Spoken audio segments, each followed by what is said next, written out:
GBA ಭೂ ಸ್ವಾಧೀನ ವಿರೋಧಿಸಿ ರೈತರು ಪ್ರತಿಭಟನೆಯನ್ನ ಮಾಡಿದ್ದಾರೆ. ಟೌನ್ಶಿಪ್ ಯೋಜನೆ ವ್ಯಾಪ್ತಿಗೆ ಒಳಪಡುವ ಜಮೀನುಗಳ ದರ ನಿಗದಿ ಹಿನ್ನೆಲೆಯಲ್ಲಿ ರೈತರ ಒಪ್ಪಿಗೆಯನ್ನ ಪಡೆಯದೆ ದರವನ್ನ ನಿಗದಿ ಮಾಡಿರೋದ್ರಿಂದ ರೈತರು ಧರಣಿಯನ್ನು ಕೂಡ ಮಾಡಿದ್ರು. ಇನ್ನು ರಸ್ತೆ ತಡೆದು ಧರಣಿ ಮಾಡಿದ್ರು. ಜೊತೆಗೆ ಡಿಸಿ ಸ್ಥಳಕ್ಕೆ ಬರುವಂತೆ ಒತ್ತಾಯವನ್ನು ಕೂಡ ಮಾಡಿದ್ರು. ಈ ಕುರಿತ ಕಂಪ್ಲೀಟ್ ಡೀಟೇಲ್ಸ್ ಇಲ್ಲಿದೆ, ನೀವೇ ನೋಡಿ.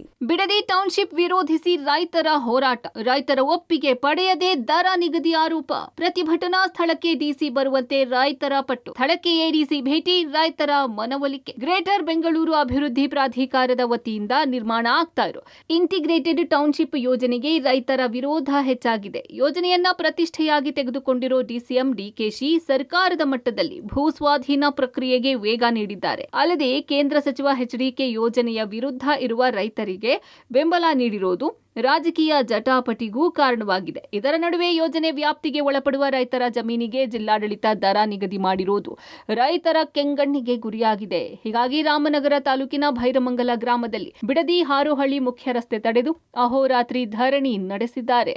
ಬಿಡದಿಯ ಭೈರಮಂಗಲ ಹಾಗೂ ಕಂಚುಗಾರಹಳ್ಳಿ ಗ್ರಾಮ ಪಂಚಾಯಿತಿ ವ್ಯಾಪ್ತಿಯ 9 ಗ್ರಾಮಗಳ ಸುಮಾರು 7,481 ಎಕರೆಗೆ ದರ ನಿಗದಿ ಮಾಡಲಾಗಿದೆ. ಕನಿಷ್ಠ 2.7 ಲಕ್ಷ ಕೋಟಿಯಿಂದ ಗರಿಷ್ಠ 2,55 ಲಕ್ಷ ರೂಪಾಯಿ ಪರಿಹಾರ ಘೋಷಣೆ ಮಾಡಲಾಗಿದೆ. ರೈತರ ಒಪ್ಪಿಗೆ ಪಡೆಯದೆ ಬಲವಂತದ ಭೂಸ್ವಾಧೀನ ಪ್ರಕ್ರಿಯೆ ಮಾಡಲಾಗ್ತಿದೆ ಎಂದು ರೈತರು ಕಿಡಿಕಾರಿದ್ದಾರೆ.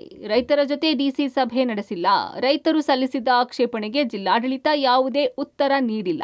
ಇದರ ನಡುವೆ ಏಕಾಏಕಿ ದರ ನಿಗದಿ ಮಾಡಿರುವುದು ಸರಿಯಿಲ್ಲ ಎಂದು ಆಕ್ರೋಶ ಹೊರಹಾಕಿದ್ದಾರೆ. ಇವತ್ತು ಮಲೆನಾಡು ಪ್ರದೇಶ ಇದ್ದಂಗಿದೆ ನಮ್ಮ ಎರಡು ಪಂಚಾಯಿತಿಗಳು. ಆ ಒಂದು ಪಂಚಾಯಿತಿ ಇವತ್ತು ಸಾವಿರಾರು ಲಕ್ಷಾಂತರ ಮರಗಳನ್ನ ನೀವು ಕಡ್ದಾಕಿ ಯಾವ ಪುರುಷಾರ್ಥಕ್ಕೋಸ್ಕರ ನೀವು ಈ ಕೆಲಸ ಮಾಡ್ತಾ ಇದ್ದೀರಾ ಅಂತ ನಮ್ಗೆ ಅರ್ಥ ಆಯ್ತಾ ಇಲ್ಲ. ಕಟ್ ಆಫ್ ಆಗುತ್ತೆ, ಅವ್ರ ವಂಶವಾಹಿನಿನೇ ಕಟ್ ಆಫ್ ಆಗುತ್ತೆ. ಯಾಕೆಂದ್ರೆ ಅವರೆಲ್ಲ ಇಲ್ಲಿರೋ ಇಂಡಸ್ಟ್ರಿಗಳಲ್ಲಿ ಕೂಲಿ ಕೆಲಸ ಮಾಡ್ಬೇಕಾಗುತ್ತೆ. ವಾಚ್ಮೆನ್ ಕೆಲಸನೋ ಇಲ್ಲ ಅಂದ್ರೆ ಬಾತ್ರೂಮ್ ತೊಳೆಯೋ ಕೆಲಸನೋ ಮಾಡೋ ಅಂತ ಕೆಲಸಕ್ಕೆ ನೀವೆಲ್ಲ ದುಡ್ತಾ ಇದ್ದೀರಾ. ಕಾಂಗ್ರೆಸ್ ಅವರು ಇದೇ ಕೆಲಸ ಮಾಡ್ಕೊಂಡು ಬರ್ತಾ ಇದ್ದಾರೆ ಅವತ್ತಿಂದನೂ ಕೂಡ. ದಯವಿಟ್ಟು ರೈತರು ಚಿಂತನೆ ಮಾಡಿ. ನೀವು ಯಾವ ದೇವಸ್ಥಾನಕ್ಕೆ ಹೋದ್ರು ಭಗವಂತ ನಿಮ್ಗೆ ಒಳ್ಳೇದು ಮಾಡಲ್ಲ.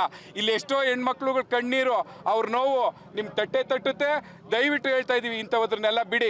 ರೈತರನ್ನ ನೀವು ಯಾವುದೇ ಕಾರಣಕ್ಕೂ ಒಕ್ಲೆಬ್ಸೋ ಕೆಲಸ ಮಾಡಿದ್ರೆ ಆ ಒಂದು ನೋವು ನಿಮ್ಮನ್ನ ತಟ್ಟೆ ತಟ್ಟುತ್ತೆ.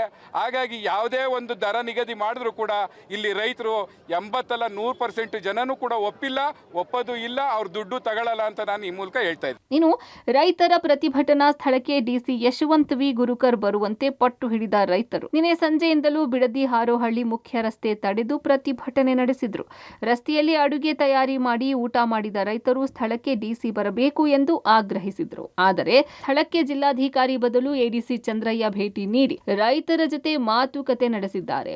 ಇಂದು ಜಿಲ್ಲಾಧಿಕಾರಿ ರೈತರ ಜೊತೆ ಸಭೆ ನಡೆಸುವುದಾಗಿ ಹೇಳಿ ರೈತರ ಮನವೊಲಿಸಿದ್ದಾರೆ. ಈ ಹಿನ್ನೆಲೆ ರಸ್ತೆ ತಡೆ ಕೈಬಿಟ್ಟಿದ್ದಾರೆ. ಡಿಸಿ ಜೊತೆಗಿನ ಸಭೆ ಬಳಿಕ ಮುಂದಿನ ಹೋರಾಟದ ಬಗ್ಗೆ ತೀರ್ಮಾನ ಮಾಡಲಿದ್ದಾರೆ. ಎಂಎಲ್ಎ ಆಗಿ ಬಾಲಕೃಷ್ಣನ್ ಅವರು ಇವತ್ತವರೆಗೆ ಇಲ್ಲಿಗೆ ಬಂದಿದ್ದಾರೆ. ರೈತರು 900 ದಿನ ಮೇಲಾಗಿದೆ. ನಾವು ಎಷ್ಟು ಮಕ್ಳು ಮರಿನ್ ಬಿಟ್ಬಿಟ್ಟು ಎಷ್ಟು ದಿನ ಹೋರಾಟ ಮಾಡ್ತಾ ಇದೀವಿ ಗೊತ್ತಾ? ನಮ್ ಕಷ್ಟ ಗೊತ್ತು. ಎಲ್ಲೋ ಕುಂತ್ಕೊಂಡು 25 ಜನ ಅವ್ರ ಕಣ್ಣೈತೆ, ಅವ್ರಿಗೆ ಕಣ್ಣು ಬಿದ್ದೋಗೈತೆ. ಅವ್ರಿಗೆ ಯಾವುದೇ ಕಾರಣಕ್ಕೂ ರೈತ ಕಷ್ಟ ಅಂತಂದ್ರೆ ಬಂದು ಇಲ್ಲಿ ನಿಂತ್ಕೊಂಡು ಮಾತಾಡ್ಬೇಕು. ನೀನ್ ಎಲ್ಲ ಕುಂತ್ಕೊಂಡು ಹೇಳಕ್ಕೆ ಅವ್ನಿ ಬೊಗ್ಲ ನಾ ಯಾವ್ದು? ನಮ್ ಕಷ್ಟ ಒಂದೊಂದು ಎಷ್ಟು ಇದ್ ಮಾಡ್ತಾ ಇದೀವಿ ಗೊತ್ತಾ? ನಾವು ಹಾಕಿರೋ ಭಿಕ್ಷೆ ತಗೊಂಡು ತಿಂತಾ ಇರೋದು ಅವರು. ಅವರಿಂದ ನಾವಲ್ಲ, ನಮ್ಮಿಂದ ಅವರಣ. ಡಿ.ಕೆ. ಶಿವಕುಮಾರ್ ಎಲ್ಲೋ ಸುತ್ತ ಎಲ್ಲ ಬದ್ದು ಓಡಾಡ್ತಾರೆ. ಇಲ್ಲಿ ಬಂದು ಇಲ್ಲಿ ಮಾತಾಡಕ್ಕೆ ಶಕ್ತಿ ಇಲ್ವಾ? ಅವ್ರ ಹೆಂಡತಿ ಮಕ್ಳು ಚೆನ್ನಾಗಿದ್ರೆ ಅಷ್ಟು ಸಾಕ, ಬೇರೆ ಯಾರು ಚೆನ್ನಾಗಿರ್ಬಾರ್ದಾ?